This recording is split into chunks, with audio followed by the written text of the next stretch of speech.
Prezident tashrifi. O'tgan 10 yilga yaqin vaqt mobaynida tumanda juda katta o'zgarishlar yuz berdi. 10 yil oldin Eshonguzar qo'rg'oni eski, oddiy ko'rinishda bo'lgan bo'lsa, yillar o'tib bu yerda qator-qator osmono'par binolar qad rostlab, qo'rg'on zamonaviy shaharcha tusini oldi. 2024-yil tuman uchun juda omadli yil bo'ldi, chunki hurmatli prezidentimiz shu yilning o'zida tumanga 3 marotaba tashrif buyurdilar. Chunonchi yanvar oyida tumandagi harbiy qismda, so'ng axborot kommunikatsiya texnologiyalari va harbiy aloqa institutida, 14-oktyabrda esa Toshkent viloyatiga tashriflari doirasida tumandagi TRT korxonasida bo'lib, u yerdagi ish jarayoni, ishchilarga yaratilgan sharoitlar bilan yaqindan tanishdilar.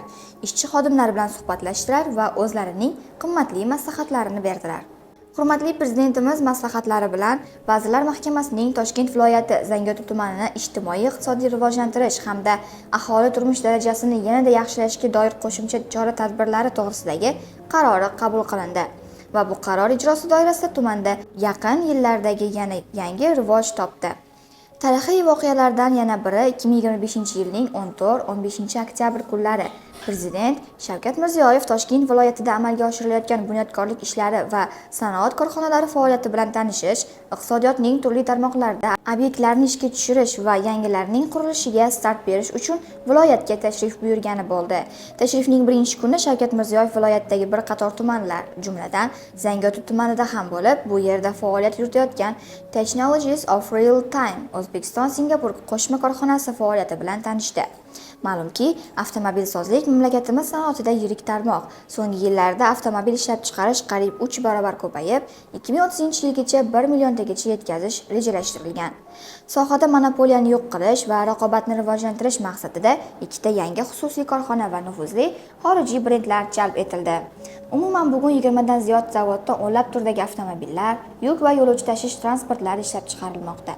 Shu bois, tarmoqda ehtiyot qismlarga ham talab ko'p. Bu borada 300 dan ziyod korxona Yaxlit korporatsiyaga bog'langan. Zangiotadagi Technologies of Real Time shulardan biri hisoblanadi. Prezident 2009-yilda O'zexpo markazida bo'lib o'tgan xalqaro sanoat yarmarkasida mazkur korxona mahsulotlari bilan tanishib, zarur ko'rsatmalar bergan edi. Shu asosida modernizatsiya ishlari amalga oshirildi. Korxonadagi 12 ta sexga Xitoy, Rossiya, Koreya, Yaponiya va AQShdan keltirilgan uskunalar o'rnatildi. Bugungi kunda 118 xil rusumdagi avtomobillarning yurish, transmissiya va boshqaruv tizimlari uchun 750 dan ortiq turdagi ehtiyot qismlar ishlab chiqarilmoqda. Ko'p detallar mahalliylashtirilgani hozircha ma'qul. Mutaxassislar zo'r bo'lsa, sifat ham, eksport ham oshadi, dedi prezident.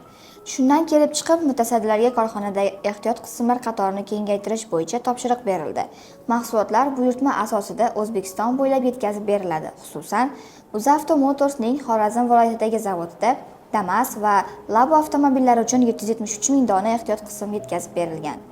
Tovarlarni texnik tekshiruv va sinovlardan o'tkazish uchun zamonaviy laboratoriya tashkil etilgan. Korxona mahsulotlari jahon standartidagi xalqaro sifat sertifikatlariga ega. Shu bois ularga xorijda ham talablar ko'p.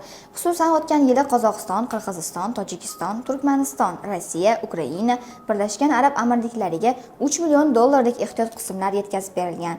Joriy yilning 9 oyida 2 million dollardan ziyod mahsulot eksport qilingan. Shuningdek, korxona Germaniya, Birlashgan Arab Amirliklari, Xitoy va Rossiyada bo'lib o'tadigan xalqaro ko'rgazmalarda ishtirok etib kelmoqda. Korxonada 220 ta ish o'rni yaratilgan. Xodimlar shu yerdagi kurslarga o'qitilib, keyin ishga qabul qilinadi. Davlatimiz rahbari zavoddagi ishlab chiqarish jarayoni bilan tanishdi. Mutaxassislar bilan muloqot qildi. Korxona showroomida tayyor mahsulotlar namunalarini ko'zdan kechirdi. Shu yerda kelgusi rejalar haqida ma'lumot berildi. Xususan, 2025-yilda 1,15 million dollarlik investitsiya loyihasi amalga oshiriladi. Natijada UID, Chery, Chang'an, Geely Auto, Dongfeng kabi yangi avtomobil brendlari uchun ehtiyot qismlar ishlab chiqarish o'zlashtiriladi. Loyiha samarasida 43 ta yangi ish o'rni yaratiladi. Ishlab chiqarish quvvatlari 180 mingdan 280 ming donaga yetkaziladi. Prezident Toshkent viloyatida amalga oshirilishi rejalashtirilgan investitsiya loyihalari taqdimoti bilan tanishdi. Investorlar bilan suhbatlashdi. Ma'lum qilinishicha, Xitoy investorlar bilan hamkorlikda Olmaliq shahrida Buyuk Ipak yo'li industrial texnoparki tashkil etiladi. U yerda elektronika, to'qimachilik, qurilish materiallari, farmatsevtika kabi yo'nalishlarda 100 ga yaqin korxona joylashtiriladi. 3000 ta yangi ish o'rni yaratilib, yiliga 5 trillion so'm mahsulot ishlab chiqariladi. Zangiota tumanida esa Janubiy Koreya investorlari bilan birgalikda jigar, bo'g'im, ko'z va miya faoliyatini davolashda qo'llaniladigan dori vositalari ishlab chiqarish tashkil etiladi. U yerda 200 kishining bandligi ta'minlanadi. Shavkat Mirziyoyev investorlar uchun barcha sharoitlarni yaratish, loyihalarning har bosqichini nazorat qilib, masalalarni hal etish bo'yicha ko'rsatmalar berdi.